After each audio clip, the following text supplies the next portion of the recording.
Hello, my friends. Every day the news gets more and more interesting. We can see that the Russians are advancing along the entire front line, but of course, to achieve any real strategic breakthroughs, they need more manpower. And yesterday, Putin signed a very interesting decree. Foreign nationals are now allowed to serve under contract in the Russian armed forces. Putin has signed the corresponding law. At first glance, this may not seem like a big deal, but this is exactly what Budanov warned about just recently, on July 1st, to be precise. North Korea will soon send its citizens to Russia. Some of them will be signing contracts with the Russian military. They are actual volunteers. So, starting today, it's very likely that a large number of North Koreans will begin joining the Russian army. And that means things definitely won't be getting any easier. As we can see, Russia and its allies are capable of building such close ties that even their soldiers are directly joining the war against Ukraine. On top of that, North Korea is also supplying long range missiles and other weapons to help Russia strike Ukraine. Meanwhile, Ukraine's allies remain cautious as ever. Friends, be sure to share your thoughts in the comments. Meanwhile, the White House has commented on the hold in weapons deliveries to Ukraine. Sean. Hey, Caroline, can you just please walk us through the decision to halt the supply of weapons to Ukraine at a time when Russia is really hitting Ukrainian cities and civilians? Was Sure. that the president who decided that, or did the Pentagon do it without his approval? No, neither of those things are true. I'm happy to walk you through it. This was a standard review by the Pentagon of all weapons and all aid and all support that the United States is providing all countries and all regions around the world, not just Ukraine. When the Secretary of Defense took office, he directed the Pentagon to conduct this review to ensure that everything that's going out the door aligns with America's interests. So it's a pause to review to ensure that everything the Pentagon is pushing out there is in the best interest of our military and our men and women in uniform. As you can see, they've lumped Ukraine in with all other countries as if we aren't in a full scale war and don't urgently need support. But what we are seeing on the front today is terrifying.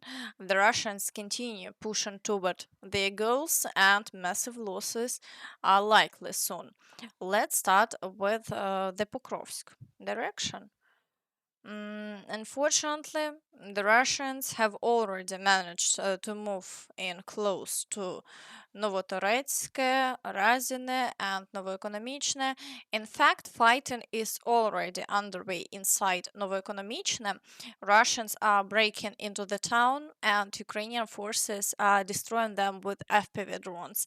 It's only a matter of time before the Russians secure a foothold there. It's important to note that all the destruction here is being done by FPV drones. There are no street battles. The war has moved to a new level.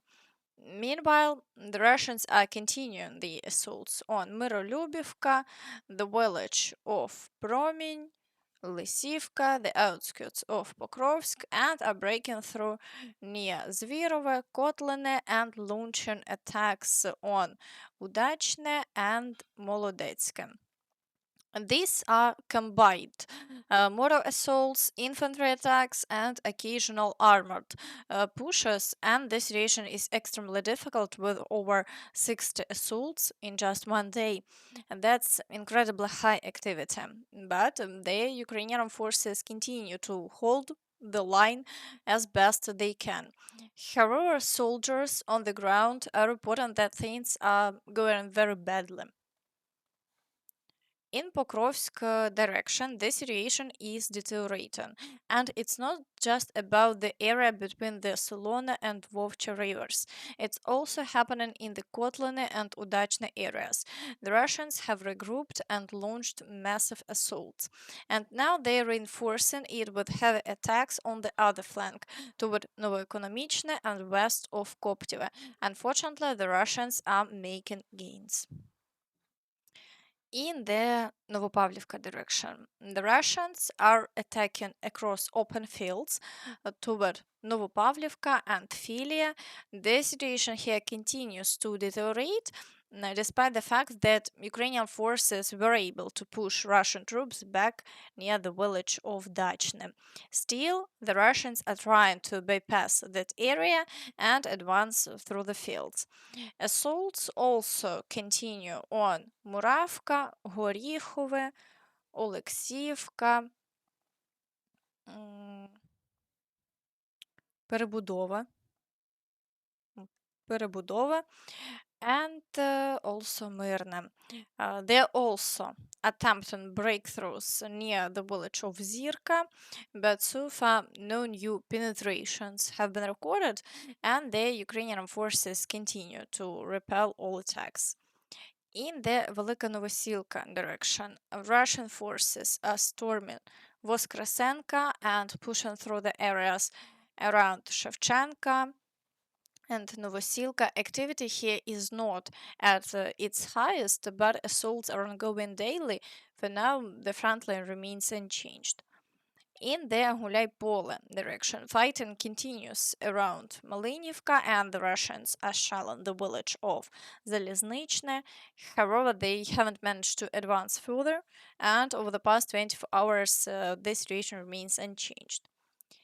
In the Zaporizhzhia direction, the Russians are bringing in new reserves to increase the number of attacks. As of today, there are no reports of new assaults, only ongoing shelling. However, a part of Kupiansk has come under Russian control, and it's likely they will soon attempt to capture the northern part as well. A battalion commander from the 65th Mechanized Brigade has commented on the situation. For the first time in 3 years, Russia is launching assaults along the entire Zaporizhzhia front, said the commander. He clarified that the Russians are operating in small groups of 3-4 soldiers. There has been a noticeable increase in assault activity, as well as a surge in the use of FPV drones, reconnaissance unmanned aerial vehicles, and artillery strikes. Russia's goal in this direction is to reach the Mariupol highway, cut off logistics to Donetsk, capture Orikhiv, move on to Kamiansk, and then push toward Komushuvacha. In the Kherson direction, the Russians continue shelling the right bank, but so far no new assaults on the islands have been reported, and the front line remains stable. Now let's move to the Kostiantynivka direction. Here, Russian forces have reduced their activity and appear to be preparing for new assaults. For now, fighting continues only near Chasiv Yar, and they are actively storming Poltavka. Elsewhere, the situation could be described as a lull, but the shelling continues at maximum intensity. Despite all this, the front line hasn't changed over the past 24 hours. In the Siversk direction, the Russians are storming Serebryanka, pushing in the area of Grigorivka, Ivano-Daryevka, and Vyemka. Still, the front line remains stable despite the high level of activity. Ukrainian forces are successfully repelling all attacks. In the Lyman direction, Russian forces are still pushing through near Kharkivka, storming Novy Mir and Druzhelyubivka. However, Ukrainian forces are successfully repelling all attacks, and for now, there have been no changes in this sector. In the Borova direction, the Russians are assaulting Zeleny High.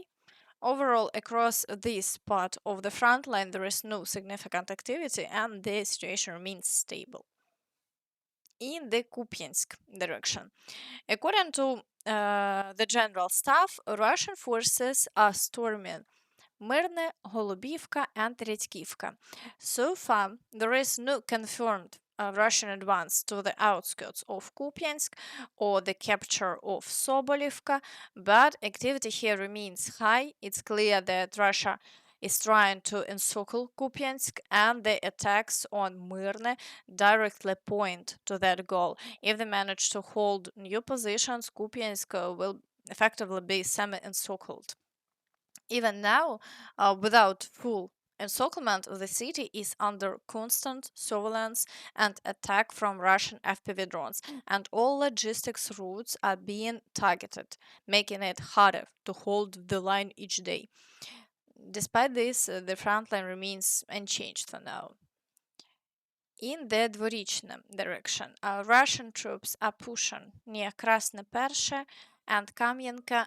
However, Ukrainian forces are currently holding all positions, and there have been no confirmed Russian advances here either. In the Veliki Burluk direction, Russian forces continue attacks on the village of Khatne and a storm in Ambarne. Activity remains consistently high in this area. The Russians are trying to break through, but the front line hasn't changed yet. In the Kharkiv direction, Russian troops continue to shell Kharkiv, and assaults on the village of Zelene have been recorded. So far, they haven't been able to advance, but the intensity remains high. In Vovchansk, the fighting also continues non-stop, though the front line hasn't shifted over the past day. In the Sumy direction, attacks continue on Andriivka, and Russian forces are breaking through near Yunakivka as well as carrying out shelling. However, so far there have been no new advances along the front line by the Russians. In the Kursk direction, the Russians continue attacking Rezhivka and Huliaipole. Yesterday, the Russians claimed to have captured the village of Bezsalivka. We are still waiting for confirmation from the Ukrainian side, but on geolocation map, this area is already marked as a red zone. However, there are no verified reports of a Russian breakthrough into Ukrainian territory yet. During the last 4 days, the Russian army recaptured the sewage treatment facilities east of Tyotkina and reached the outskirts of Bezsalivka village in Sumy region. In any case, it's clear that the Russians want to turn the situation around and force the Ukrainian forces to retreat from Russian territory and start fighting on Ukrainian soil. For now, we are waiting to see how events unfold. The front line has significantly extended, and the situation continues to worsen. And that's all from me. So please don't forget to like this video, subscribe to the channel, and hit the notification bell to stay updated on all the latest news. Thank you for watching, and see you next time. Bye bye.